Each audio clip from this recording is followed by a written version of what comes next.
జీ5 app download చేసుకుని పూర్తి ఎపిసోడ్లని ఉచితంగా చూడండి. మన సంపాదనతోనే నీకోసం కొన్నాను. అమ్మా ఇవ్వు. తీసుకోమ్మా. ఏంటత్తయ్య గారు?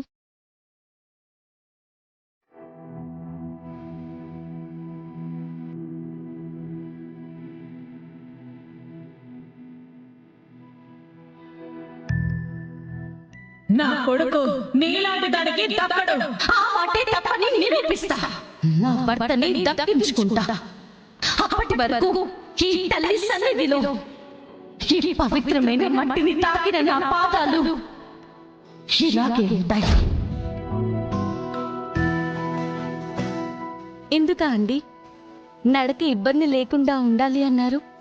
మా అమ్మతో నువ్వు ఆ మాట అన్నావని చెప్పులు వేసుకోకుండా కష్టపడుతున్నావుగా అక్షర. మేం చూడలేకపోతున్నాం. అందుకే అమ్మ నేనే ఇస్తానంది. తన చేతే ఇప్పిస్తున్నాను. వద్దత్తయ్య గారు. నేనే ఇస్తున్నప్పుడు నీ భర్త నీకే సొంతమనేగా అక్షరా. నీ మాట నిలబడినట్టేగా. ఇంకా నమ్మవా?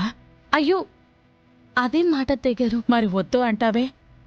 మాకో దారి చూపించి మమ్మల్ని నడిపిస్తున్న నువ్వు నడవడానికి ఇబ్బంది పడకూడదు కదా. అలవాటైపోయింది అత్తయ్య గారు. నువ్వు అన్నింటికీ ఓర్చుకోగలవు. కనీసం ఈ చిన్నది చేసైనా నీ బాధను కొంతైనా తగ్గించావన్న తృప్తి ఉంటుంది అనుకుంటున్నాము. కాదంటావా అక్షరా?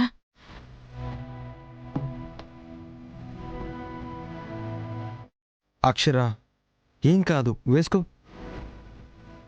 అక్షరా కాదనకమ్మా. నిన్ను నా బిడ్డలానే అనుకుంటున్నాను. బిడ్డ కష్టపడుతుంటే తల్లి తట్టుకోగలదా?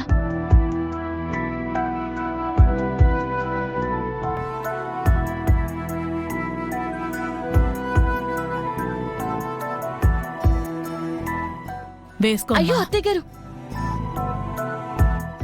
నేను వేసుకుంటాను.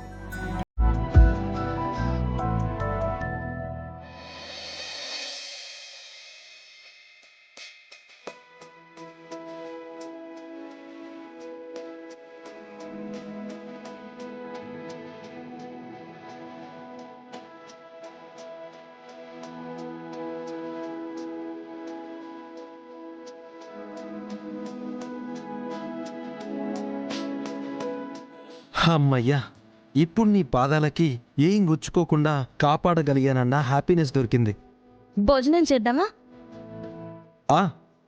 చెప్పడం మర్చిపోయాను. మన వీధి వాళ్ళు రేపు వినాయకుడిని నిలబెడదామని అడిగారు. ఓ, అంతకన్నా భాగ్యం ఏముందండి. మనమే మట్టి వినాయకుడిని తయారు చేసి పెడదాం. అన్నీ ఆ స్వామి చేయించుకుంటున్నాళ్లే. అవునన్నా, అక్కని కూడా పిలుద్దాం. ఆల్రెడీ పిలిచానండి. బుజ్జి కూడా అక్కడే ఉంది కదా, రేపు తీసుకొని వస్తామన్నారు. అయితే రేపు పండగతో పాటు మన ఇల్లు సందడిగా పండగలాగే ఉంటుంది. జీ5 యాప్ డౌన్లోడ్ చేసి అన్ని ఎపిసోడ్స్ పూర్తి ఉచితంగా చూడండి.